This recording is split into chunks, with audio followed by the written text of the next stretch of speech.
Welcome to Telugu one news. నేను మహాలక్ష్మి. జగన్ సంక్షేమ పథకాలన్నీ డొల్లే. అందుకు ఉదాహరణగా ఆరోగ్యశ్రీ పథకాన్ని చెప్పుకోవాల్సి ఉంటుంది. ఆరోగ్యశ్రీ పథకం కింద అర్హులైన వారికి ఉచితంగా చికిత్స పొందే విలువను 5 లక్షల నుంచి 25 లక్షలకు పెంచుతున్నట్లు ఏపీ ప్రభుత్వం గత డిసెంబర్లో నిర్ణయం తీసుకుంది. ఎవరికి ఎలాంటి వైద్యం అవసరమైనా 25 లక్షల వరకు చికిత్స ఉచితంగా లభిస్తుందన్న భరోసా ఇస్తున్నట్లు జగన్ ఆర్భాటంగా ప్రకటించారు. ఇందుకోసం కొత్త కార్డులను సైతం పంపిణీ చేశారు. ఇందులోనూ జగన్ ఫోటోల పిచ్చిని మరోసారి చాటుకున్నారు.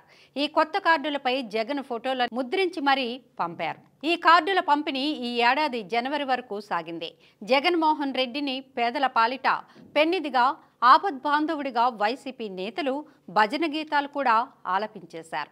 అయితే రాష్ట్ర వ్యాప్తంగా ఆరోగ్యశ్రీ ఎన్ని ఆసుపత్రుల్లో అందుబాటులో ఉంది, ఏ జిల్లాలో ఏ ఆసుపత్రిలో ఈ వైద్య సేవలు అమలు చేస్తున్నారు, ఆరోగ్యశ్రీ కింద ఎన్ని రకాల వైద్య సేవలు అందిస్తున్నారు, వైద్య పరీక్షలు, వైద్యం అనంతరం తగిన మందులు కూడా ఆరోగ్యశ్రీలో భాగంగానే అందిస్తారా, మారిన ఆరోగ్యశ్రీ పథకానికి సంబంధించి విధి విధానాలు ఆరోగ్యశ్రీ అమల్లో ఉన్న ఆసుపత్రులకు అందించారా అనే దానిపై మాత్రం ఎలాంటి స్పష్టత ఇవ్వలేదు. అలాగే అసలు ఆసుపత్రులకు ఆరోగ్యశ్రీ బిల్లుల బకాయిలను సకాలంలో చెల్లిస్తున్నారా, ఈ 4.5 ఏళ్ల కాలంలో ఆరోగ్యశ్రీ పథకానికి ఎన్ని నిధులు కేటాయించారు, ఈ పథకాన్ని ఎంతమంది ప్రజలు వినియోగించుకున్నారు, జగన్ హయాంలో ఇప్పటి వరకు చెల్లించిన ఆరోగ్యశ్రీ నిధులెన్ని, ఇప్పుడు ఎన్ని బకాయిలు ఉన్నాయన్నది కూడా జగన్ సర్కార్ రహస్యంగానే ఉంచింది. వాస్తవానికి జగన్ ప్రభుత్వం హయాంలో ఆసుపత్రులకు చెల్లించాల్సిన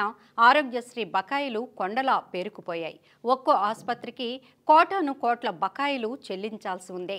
గతంలో కాంగ్రెస్ ప్రభుత్వం నుండి రాష్ట్ర విభజన అనంతరం చంద్రబాబు నాయుడు హయాం వరకు కాస్త ఆలస్యంగా ఏ ఏడాది ఆ ఏడాది ఆరోగ్యశ్రీ బకాయిలు చెల్లించేవారు. కానీ వైసీపీ అధికారంలోకి వచ్చాక జగన్ సర్కార్ ఆరోగ్యశ్రీ బిల్లుల చెల్లింపును పట్టించుకోలేదన్న ఆరోపణలు కూడా ఉన్నాయి. పలు మార్పులు ఆసుపత్రుల యాజమాన్యాలు ప్రభుత్వంపై ఒత్తిడి తేవడంతో ప్రభుత్వ పెద్దలు బెదిరింపులకు దిగారన్న ఆరోపణలు కూడా ఉన్నాయి. ఈ క్రమంలోనే రావాల్సిన బకాయిల సంగతి ఎలా ఉన్నా ఇకపై తమకు ఆరోగ్యశ్రీనే వద్దంటూ కొన్ని ఆసుపత్రులు ఈ సేవ నుండి బయటకు వచ్చేశాయి. గత ప్రభుత్వంలో ఆరోగ్యశ్రీ సేవ తమ ఆసుపత్రికి కావాలంటూ దరఖాస్తుల వెలువరాగా ఈ ప్రభుత్వంలో ఆరోగ్యశ్రీలో ఉన్న ఆసుపత్రులే బయటికి వచ్చేశాయి. ఇక మరికొన్ని ఆసుపత్రుల్లో అయితే కేవలం వైద్యం మాత్రమే ఆరోగ్యశ్రీలో అందిస్తుండగా మిగతా వైద్య పరీక్షలు, మందులు వంటి వాటి కోసం రోగుల వద్ద డబ్బులు వసూలు చేస్తున్నారు. కొన్ని ఆసుపత్రుల్లో అయితే ఆసుపత్రుల్లో అన్ని పరీక్షలు చేసే సదుపాయం ఉన్నా బకాయిలు రాక ఆరోగ్యశ్రీ పేషెంట్లను బయటకు ల్యాబులకు పంపి పరీక్షలు చేస్తున్నారు.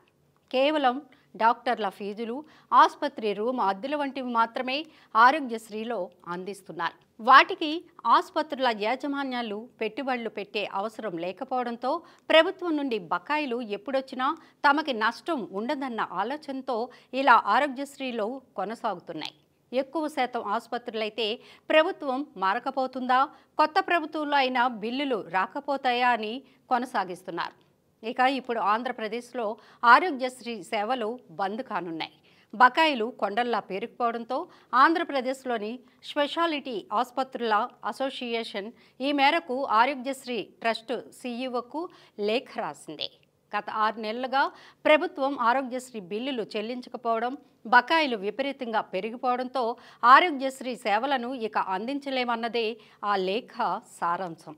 ప్రభుత్వం గత 6 నెలలుగా ఆరోగ్యశ్రీ బిల్లులు చెల్లించకపోవడంతో ఆసుపత్రులు ఆర్థిక ఇబ్బందుల్లో కూరుకుపోయాయని, ఇంకెంత మాత్రం ఆరోగ్యశ్రీ పథకం కింద తమ ఆసుపత్రుల్లో వైద్య సేవలు అందించలేవని ఆ అసోసియేషన్ ఆ లేఖలో పేర్కొంది. తక్షణమే పెండింగ్ బిల్లులను చెల్లించినట్లయితే శనివారం అంటే మే 4 నుంచి తమ ఆసుపత్రుల్లో ఆరోగ్యశ్రీ సేవలను నిలిపివేస్తున్నట్లు ఆ లేఖలో స్పష్టం చేసింది.